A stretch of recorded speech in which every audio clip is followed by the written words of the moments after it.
Dear viewers, I have returned from my time travels. After sifting through much questionable powder on countertops, and struggling over god-awful tablecloths which have been repurposed as wardrobe, I have found contents that is actually quite serious. I should like to say that we are going to discuss Catherine's lack of empathy towards domestic abuse victims.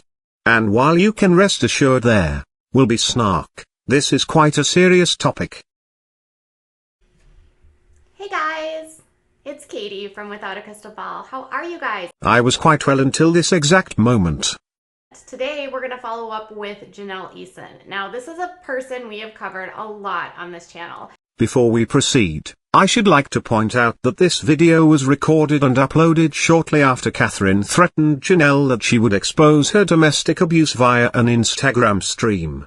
A link to an overview of that stream is below. Let us continue. She dropped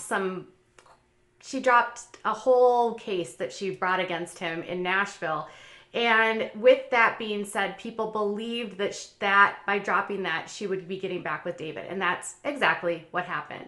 She denied it in her last Q&A, but in a Q&A that she actually uploaded yesterday, she got pretty candid about what is going on with David. According to womenscommunity.org, abuse is a process, not an event. On average, female victims leave and return to the relationship 7 times because abusers often apologize and promise to change after a victim leaves.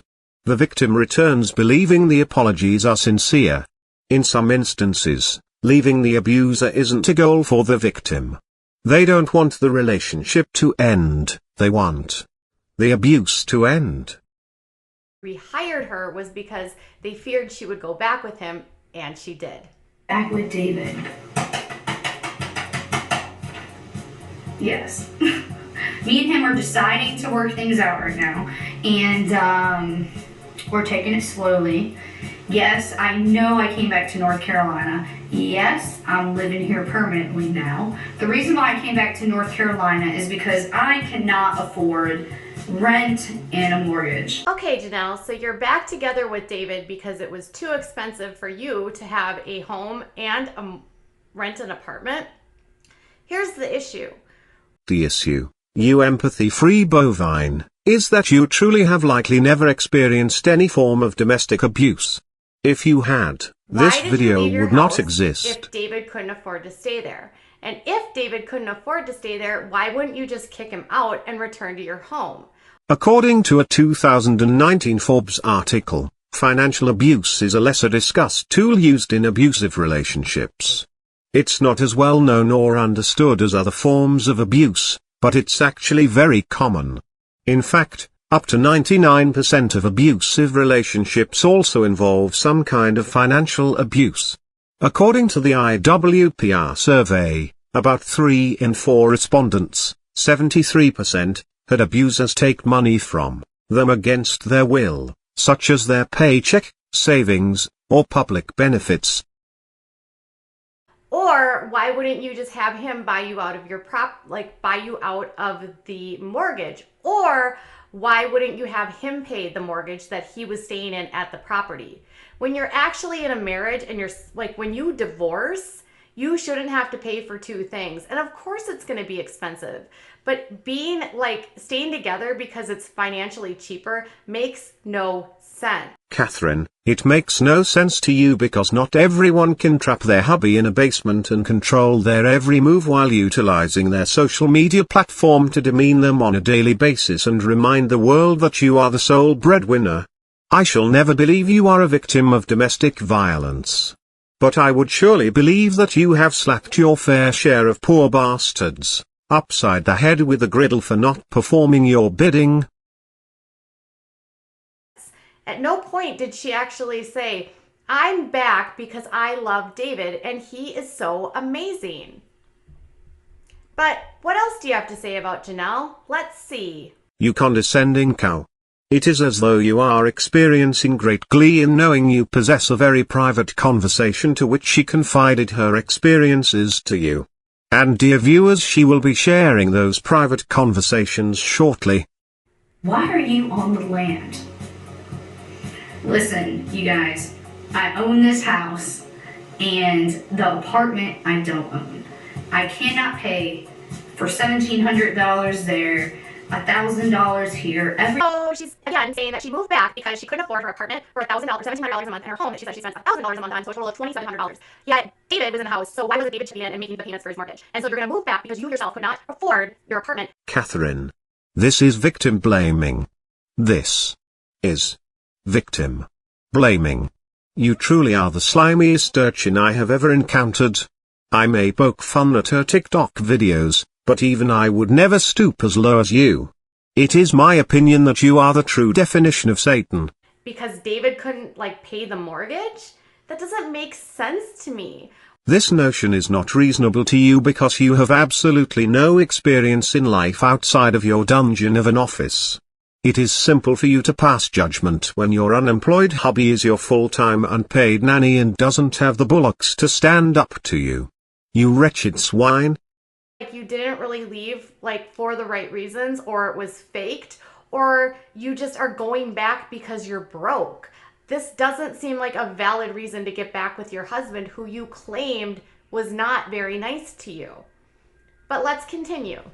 According to the Center for Relationship Abuse Awareness, victim-blaming attitudes marginalize the victim, survivor, and make it harder to come forward and report the abuse.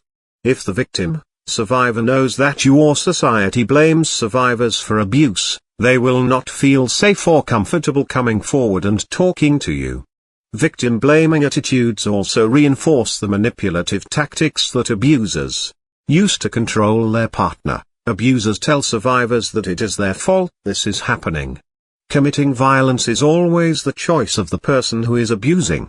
It is not the victim/survivor's fault or responsibility to fix the violence that an abuser is committing against them. Wait a minute. So now she's saying that never once in their relationship was he ever, physical? That is such a contradictory statement to what she actually told me when she left him this past fall. Why are you so fucking happy about this?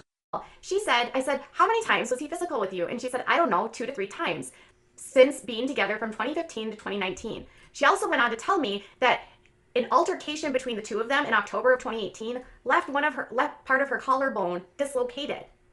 And now she wants us to believe that nothing has ever happened. Sharing these messages tests all responsible boundaries. The woman was reassured by yourself that this information would not be released. You are the swinging dick of a water buffalo. Wow. She wrote in a court document that she filed in Nashville, she outlined 11 different incidences where she claimed that he was doing things either to her or to her children. And now she says, no, that's not true. So what is it? Was he never these things? Or are you lying now? We already know what happened to Nugget. So my guess is you're lying now. So my guess is you're lying now. So my guess is you're lying now. Reasons a victim might stay and lie to protect their abuser according to Rain. The victim loves the batterer. The batterer is not always violent. The victim fears the batterer, believing the batterer to be almost godlike. Often threats are made against the victim. For example, the batterer will kill the victim if the beatings are reported to anyone. Police, in the victim's eyes, offer no long-term protection from the batterer. Even if it is a neighbor who reports, the batterer may take it out on the victim. Often when the police come, the victim will not admit the battering. And I can't understand why you would protect this guy, because he doesn't have a job, he can't pay the bills, he's pretty he's a loafer. Why would you want to protect this? But let's continue, you can tell us more. What? And you apologized to him? What? In conclusion, your Lord and Savior, Catherine Joy, is no advocate for domestic violence. She is a money-hungry urchin who is so completely daft that I am shocked on a daily basis that she is even capable of performing simple daily tasks. If you are a victim of domestic violence, seek out resources in your country or area. Do not reach out to these entitled creators. Thank you for watching my video. Please like and subscribe to my channel. This cat is always prowling.